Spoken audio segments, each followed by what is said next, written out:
আপনি কি ভুলের ঊর্ধ্বে সমালোচনার জবাব আপনি দেন না কেন?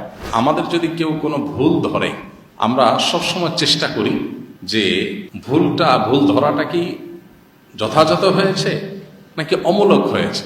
আমাদের ইউটিউব চ্যানেলে প্লেলিস্টের মধ্যে একটা প্লেলিস্টের নামকরণই করা আছে এরকম এ জাতীয় যে আমাদের ভুল উক্তি বা বক্তব্যগুলো। আমরা তো সাধারণ মানুষ, আমরা তো তালিব ইলম মানুষ। বড় বড় ইমামগণের যে সমস্ত বক্তব্য ছিল, মাসআলা ছিল, অবস্থান ছিল, সেগুলো থেকে তারা ফিরে এসেছেন এরকম হাজারো নজির আছে, লাখো নজির আছে। আমাদের এই যাবৎ প্রশ্নোত্তরের সেশন যেগুলো হয়েছে আমাদের পেজে লাইভ অনুষ্ঠানে 200, এখন প্রায় 250 হতে যাচ্ছে পর্ব। তো প্রত্যেকটা পর্বে যদি এভারেজে আমরা 50 থেকে 60টা প্রশ্ন উত্তর দিই, সেক্ষেত্রে কত হাজার প্রশ্ন হয়। আর অন্যান্য যত প্রশ্নোত্তরের সেশন আছে সব একসাথ করলে হয়তো আমাদের 20-30 হাজার প্রশ্ন উত্তর এই পর্যন্ত মিনিমাম দেওয়া হয়েছে। এই 20-30 হাজারের ভিতরে আমাদের 20-50টা বা 100-150টা মাসআলাতেও ভুল হওয়াটা অস্বাভাবিক নয়। আপনি কি ভুলের ঊর্ধ্বে সমালোচনার জবাব আপনি দেন না কেন? ভাই, আমরা ভুলের ঊর্ধ্বে না, আলহামদুলিল্লাহ, এটা তো আমরা স্বীকার করি। আর সমালোচনার জবাবের ক্ষেত্রে আমাদের একটা মূলনীতি আছে, এটা জানা থাকা দরকার। আসলে মূলনীতিটা হলো যে আমাদের যদি কেউ কোনো ভুল ধরে, আমরা সবসময় চেষ্টা করি যে ভুল ধরাটা কি যথাযথ হয়েছে নাকি অমূলক হয়েছে। একটা হলো যে অযথাই তেনা পেঁচানো, অযথাই একটা বিষয় নিয়ে আপনার বিতর্ক সৃষ্টি করার চেষ্টা করা। আরেকটা হলো না, একবারে টু দ্য পয়েন্ট একটা সুনির্দিষ্ট স্পেসিফিক ভুল হয়েছে। এই দুইটার ভিতরে যদি আমরা দেখতে পাই যে কোনোটি আসলে সমালোচনাটা যথার্থ হয়েছে, আমাদের আসলে ভুল হয়েছে, সাথে সাথে আমরা যেটা করি, আমরা পাল্টা একটা বক্তব্য, একটা লেখনী দিয়ে আমাদের ভুলের বিষয়টাকে আমরা স্বীকার করি এবং পূর্ববর্তী যেটা আমাদের ভুল বক্তব্য ছিল সেটা আমরা প্রত্যাহার করি। এটা আমাদের একটা কমন নিয়ম, অনেকে হয়তো জানেন না। এর আগে আমরা আর্টিফিশিয়াল মেহেদি এটা ব্যবহার করলে উজু হবে কিনা আমরা বলেছিলাম উজু হবে না, কিন্তু পরবর্তীতে আমরা এটা নিয়ে আরো পড়াশোনা করলাম, বিভিন্ন ওলামা ইকরামের ফতোয়া আমাদের সামনে আসলো, তখন আমাদের কাছে পরিষ্কার হয়ে গেছে যে আমাদের আগে একটা ভুল ছিল। আর্টিফিশিয়াল মেহেদি এটা ব্যবহারের ফলে আমাদের ত্বকের উপরে যে আলাদা একটা স্তর পড়ে যায়, লেয়ার পড়ে যায়, মনে হয় লেয়ার পড়ে গেছে বলে মনে হয়, এবং সেটা দেখা যায় খুশি খুশি পড়ে। তো এটার কারণে ওযু হবে না আমরা বলতাম, কিন্তু পরবর্তীতে আমরা এটা নিয়ে আরো ঘাটাঘাটি করলাম, জানাশোনা যখন আরো বাড়লো তখন দেখলাম যে না, এটা আসলে কেমিক্যালের কারণে চামড়ার উপরে থাকা একটা সূক্ষ্ম লেয়ার আসলে পুড়ে এটা পড়ে যায়। এটা মূলত ওই আর্টিফিশিয়াল মেহেদির কারণে লেয়ার তৈরি হয়েছে, যার কারণে চামড়ায় পানি পৌঁছাচ্ছে না, বিষয়টা সেরকম না। বিষয়টা যখন ক্লিয়ার হয়ে গেল, এ বিষয়ে দেশের বাইরে অন্যান্য আমাদের ফতোয়া যখন আমাদের সামনে চলে আসলো, তখন আমরা আমাদের আগের বক্তব্য প্রত্যাহার করে নিয়েছি। আমাদের পেজ চ্যানেল থেকে সেই ভিডিওগুলো সরিয়ে নতুন করে ভিডিও আমরা সেখানে আপ করে দিয়েছি। এবং মজার বিষয় হলো আমাদের ইউটিউব চ্যানেলে প্লেলিস্টের মধ্যে একটা প্লেলিস্টের নামকরণই করা আছে এরকম এ জাতীয় যে আমাদের ভুল উক্তি বা বক্তব্যগুলো, অর্থাৎ আমাদের শত শত হাজার হাজার প্রশ্ন উত্তরের মধ্যে যেগুলো ভুল হয়েছে সেগুলোকে আলাদা প্লেলিস্টে রেখে দেওয়া হয়েছে, যাতে করে মানুষ আমাদের ভুল দ্বারা বিভ্রান্ত না হয়, সেখান থেকে যাতে মানুষ সঠিকটা নিয়ে নিতে পারে। তো আমাদের কোনো সমালোচনা যদি যথাযথ হয়, মনে হয় আমাদের কাছে যে আসলে এটা আমাদের ভুল হয়েছে, তো সাথে সাথে আমরা সেটা নিজেরা সংশোধন করি, এবং সংশোধন করতে আমরা দেরি করি না, যত দ্রুত সম্ভব সেটা আমরা করি। আর এটা ইসলামের একটা সৌন্দর্য। আমরা তো সাধারণ মানুষ, আমরা তো তালিব ইলম মানুষ। বড় বড় ইমামগণের যে সমস্ত বক্তব্য ছিল, মাসআলা ছিল, অবস্থান ছিল, সেগুলো থেকে তারা ফিরে এসেছেন এরকম হাজারো নজির আছে, লাখো নজির আছে। তাদের ফিরে আসাটা অবশ্য বেশিরভাগ ক্ষেত্রে ইজতিহাদি কারণে, আবার অনেকের ভুল থেকে ফিরে আসা বা নিজের অবস্থান থেকে ফিরে আসাটা ছিল আপনার ইনফরমেশনগত গ্যাপের কারণে, যে একটা জিনিস জানা ছিল না, তিনি জানছেন, তিনি ফিরে আসছেন। আরেকটা হলো যে না, একটা বিষয়কে তিনি এক অ্যাঙ্গেল থেকে দেখলেন, পরবর্তীতে ভিন্ন অ্যাঙ্গেল থেকে দেখলেন, তার কাছে মনে হলো এটা পরিষ্কার, এটা সঠিক। ইজতিহাদগত ব্যাপার, বড় বড় ইমামদের কথা বলছি।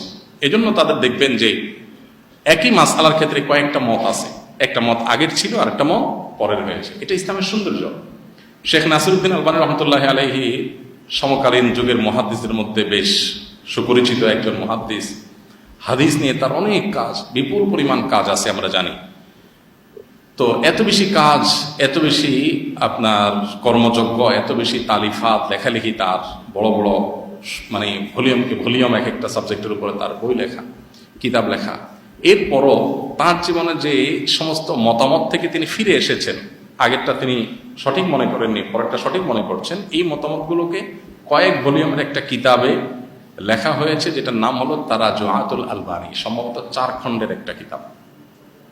মানে কতগুলো একত্র হয়েছে। তো এটা ইসলামের সৌন্দর্য। আমাদের কোনো ভুল কেউ ধরলে প্রশ্নকর্তা ভাই যেরকম মনে করছেন যে আমরা কোনো পাত্তা দেই না, আসলে ব্যাপারটা সেরকম না ভাই। কোনো ভুল যদি মনে হয় যে আমাদের আসলে ভুল হয়েছে, ইনফরমেশন একেবারে সুস্পষ্ট ভুল, আমরা সে সাথে সাথে সংশোধন করি। এরকম নজির আপনি আমাদেরকে যারা নিয়মিত ফলো করেন তারা দেখবেন যে অহরহ আছে। আমাদের এই যাবৎ প্রশ্নোত্তরের সেশন যেগুলো হয়েছে আমাদের পেজে লাইভ অনুষ্ঠানে 200, এখন প্রায় 250 হতে যাচ্ছে পর্ব। তো প্রত্যেকটা পর্বে যদি এভারেজে আমরা 50 থেকে 60টা প্রশ্ন উত্তর দিই, সেক্ষেত্রে কত হাজার প্রশ্ন হয়। আর অন্যান্য যত প্রশ্নোত্তরের সেশন আছে সব একসাথ করলে হয়তো আমাদের 20-30 হাজার প্রশ্ন উত্তর এই পর্যন্ত মিনিমাম দেওয়া হয়েছে। এই 20-30 হাজার ভিতরে আমাদের 20-50টা বা 100-150টা মাসআলাতেও ভুল হওয়াটা অস্বাভাবিক নয়। আমরা মানুষ, সেই হিসাবে আল্লাহ মাফ করুক অহংকার থেকে আমাদের কোনো কেউ সমালোচনা করলে আমরা সাথে সাথে করি। কিছুদিন আগে আমাদের একটা গত রমজানের একটা বক্তব্যের পর এক ভাই আমাকে একটা ক্লিপ দিলেন, যে আমরা বলেছিলাম যে ফিতরা, রমজানের ঈদেতে যে আমরা ফিতরা আদায় করি, যাকাতুল ফিতর বা সাদকাতুল ফিতর, এটা হাদিসের ভাষ্য হলো মান আদ্দাহা ক্বাবলা সালাতি ফাহিয়া সাদাকাতুন মাকবুলা ওয়া মান আদ্দাহা বা'দা সালাতি ফাহিয়া সাদাকাতুম মিনাস সাদাকাত। ফিতরা এটা যদি কেউ ঈদের নামাজের আগে দেয় তাহলে আল্লাহর কাছে গ্রহণযোগ্য হবে, আর ঈদের নামাজের পরে দিলে এটা সাধারণ দান হয়ে যাবে, মানে ফিতরা হবে না। এটা ছিল আমার বুঝ, সে অনুযায়ী আমরা উত্তর দিয়েছি। পরে এক ভাই আমাকে একটা লিঙ্ক দিলেন যে না, এটা সম্পর্কে অন্যান্য ইমামদের বক্তব্য ভিন্ন। প্রায় সব ইমামরাই বলেছেন যে পরে দিলে আদায় হবে, অবশ্যই সেটা অনুত্তম হবে, আল্লাহর কাছে সেটা উত্তম নয়, সুন্নাহ নয়, সেটা নিয়ে অনেক কথা বলা যায়, কিন্তু আদায়ই হবে না ফিতরা, ব্যাপারটা সেরকম ইমামরা বলেন নাই।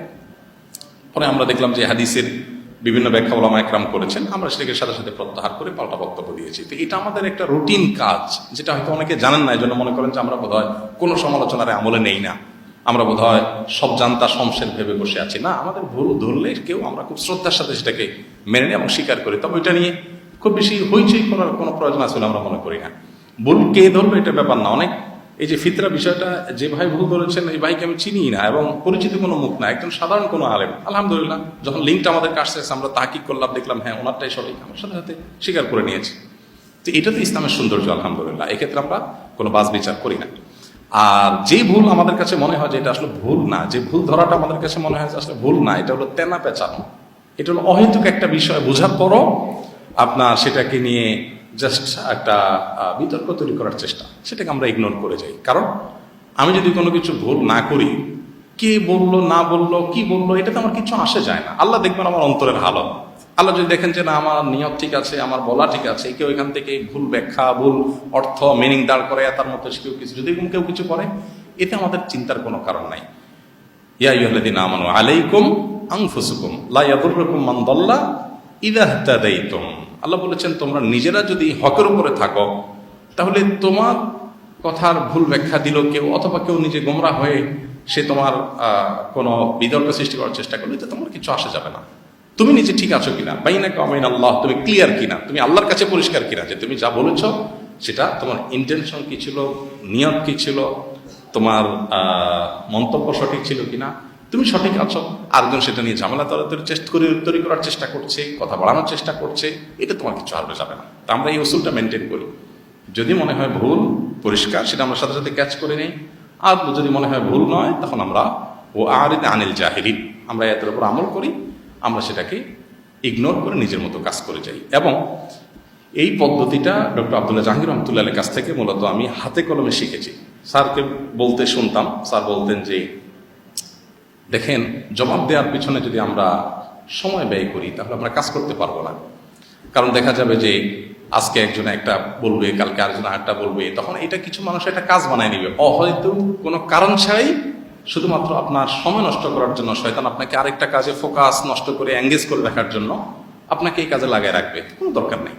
আমার যদি ভুল হয় আমি সাথে একটা কারেকশন করে সামনে আগাবো, ভুল নাই হয় নাই, অহেতুক একজন মানুষ পেঁচাচ্ছে, আমি সেটা ইগনোর করে চলে গেলাম। এই মূলনীতিটা জীবন চলতে আমাদেরকে অনেক বেশি সাহায্য করবে, বিশেষ করে আমাদের জীবনে প্রোডাক্টিভিটি বাড়াতে, জীবনের সময়ের অপচয় রোধ করতে অনেক বেশি সাহায্য করবে। আমরা অনেকে দেখবেন সোশ্যাল মিডিয়াতে বিতর্ক নিয়ে পড়ে থাকি একেবারে দিনকে দিন, ঘন্টায় ঘন্টা, উদ্দেশ্যহীনভাবে। এর অর্জন কি, এখান থেকে আমার প্রাপ্তির কি হবে, অপ্রাপ্তির কি হবে, আমার লাভ কি লস কি, এই যোগবিয়োগটা অনেক সময় আমাদের করার মতো সুযোগ হয় না। আমাদের বেশিরভাগ এনার্জি নষ্ট হয় অন্যের পেছনে, আমার নিজের প্রোডাক্টিভিটির জন্য, আমার জীবনে বারাকা লাভের জন্য, আমার জীবনের অ্যাচিভমেন্টের জন্য, আমার গোলগুলোকে সাকসেস করার জন্য আমরা যতটা ফোকাস দেই, এর চেয়ে বেশি দেই হলো কে কি করেছে, কে কি বলেছে, এগুলোর পেছনে, যার কারণে আমাদের জীবনে অনেক কাজ করার সুযোগ হয় না। এই জন্য ভাই, এই মূলনীতিটা আমার তো মনে হচ্ছে আমরা অন্যরাও যদি অনুসরণ করি তাদের জীবনে কাজে লাগবে। কোনো ভুল হলে সেটা স্বীকার করতে চুল পরিমাণ কার্পণ্য করা উচিত না। কে ধরেছে এটা ব্যাপার না, সাথে সাথে সে স্বীকার করার মতো মানসিকতা থাকতে হবে। কারণ অহংকারের আলামতগুলোর ভিতরে একটা হলো বাতারুল হক, সত্য আমি জানছি তারপরেও আমি তেড়ামি করতেছি, আমি ঘড়িমসি করতেছি, আমি এটা ধামাচাপা দেওয়ার চেষ্টা করতেছি, ইগনোর করার চেষ্টা করতেছি, এটা হলো অহংকার। সত্য জানছি, সাথে সাথে আমি স্বীকার করবো, ও আচ্ছা তাহলে আমি বলেছিলাম, ঠিক আছে, এটা আলহামদুলিল্লাহ। তো এটা ইসলামের সৌন্দর্য আলহামদুলিল্লাহ। আমাদের দেশটা তো এমন যে আমাদের দেশে হাফেজ সাহেবরা তারাবির নামাজে লোকমা খাইলে মুসল্লিরা মনে করে এই হুজুর অযোগ্য, যার কারণে হাফেজ সাহেবরাও দেখছে যে মুসল্লিরা যখন এত বেশি চালাক, তো আমরা একটু আরো বেশি চালাকি করি। কারণ ইমাম তো ইমাম, মুসল্লি তো মুসল্লি, মুসল্লি যত চালাকি করুক না, ইমামের চাইতে তো ইমামতি নামাজ রিলেটেড বিষয় তো চালাকি করে পারবে না। তো হাফেজ সাহেবরা অনেকে নেগোসিয়েশন করে নেয় যে ভাই তুই আমার লোকমা দিবি না, আমি তোর লোকমা দেব না, আমার যেটা মিস হয়ে যাবে ওইটা তুমি পরে রিকভার করে নিবা, বা আমরা আলাপ করে রিকভার করে নিব। এই বেহুদা পাবলিক যাতে এটা নিয়ে তেনা বাঁচাতে না পারে, এই জন্য আমরা এই পলিসি করলাম। অনেক হাফেজ সাহেবরা এরকম নেগোসিয়েশন করে নেয়। তো অতি চালাকের যে অবস্থা হয় সে অবস্থা হয় আর কি। অথচ নামাজের মধ্যে ভুল হওয়াটা স্বাভাবিক, আলেমের ভুল হওয়াটা অস্বাভাবিক নয়, কিন্তু সেটাকে আমরা অনেকে এটাকে নিয়ে আমরা অনেকে অনেক বড় করে দেখি, যার কারণে আমাদের দুর্দশা হয়। আপনি হারাম শরীফে দেখবেন মক্কাতে ইমাম সাহেবদের অনেকের কেরাতে ভুল হয়, এমন এমন ভুল হয়, সূরা কাফিরুনের মধ্যে ভুল হচ্ছে হচ্ছে হচ্ছে বারবার লোক মানে ছেয়ে ধরতে পারতেছেন না। সূরা ফাতিহাতে একবার ভুল হওয়ার রেকর্ড আছে। তারপরে যে আরো এমন এমন ভুল আছে যে 3বার 4বার লোকমা দিচ্ছে আর উনি লোকমা নিতে পারতেছেন না, এই অবস্থা। তারপরে উনি ওইভাবে নামাজ পড়তেছেন, কোনো অসুবিধা হচ্ছে না, ওনার চাকরি কোনো অসুবিধা হচ্ছে না। আমাদের দেশে হলে এই ইমাম 1 মাসের ভিতরে বিদায় পেয়ে যেত। তো আমরা এই দেশের মানুষ, আলেমদের ক্ষেত্রে আমাদের কিছু মানুষের মন মানসিকতা, আলেমরা হলো তারা হলো ভুলের ঊর্ধ্বে, তাদের কোনো ভুল হইতে পারে, আলেমদের আবার ছেলে মেয়ে হইতে পারে, এটা মানুষ চিন্তাই করতে পারে না। এটা হলো একটা মানসিকতা। আরেকটা মানসিকতা হলো যে ছেলে মহা কোনো ভুল না, মানে মেন্টালিটিটা বোঝানোর জন্য বলছি। আরেকটা হলো যে আলেমদের ক্ষেত্রে এত বেশি নেগেটিভ মানসিকতা রাখা যে তাদের পজিটিভ জিনিসগুলোকেও দোষ হিসাবে দেখার চেষ্টা করা। এই দুইটাই প্রান্তিকতা আমাদের মধ্যে আছে। হেদায়েত দান করুন ভাই। আমাদের ভুলের ক্ষেত্রে আমাদের একটা মূলনীতি আছে, সেটা আপনার প্রশ্নের প্রেক্ষিতে আমরা জানিয়ে দিলাম।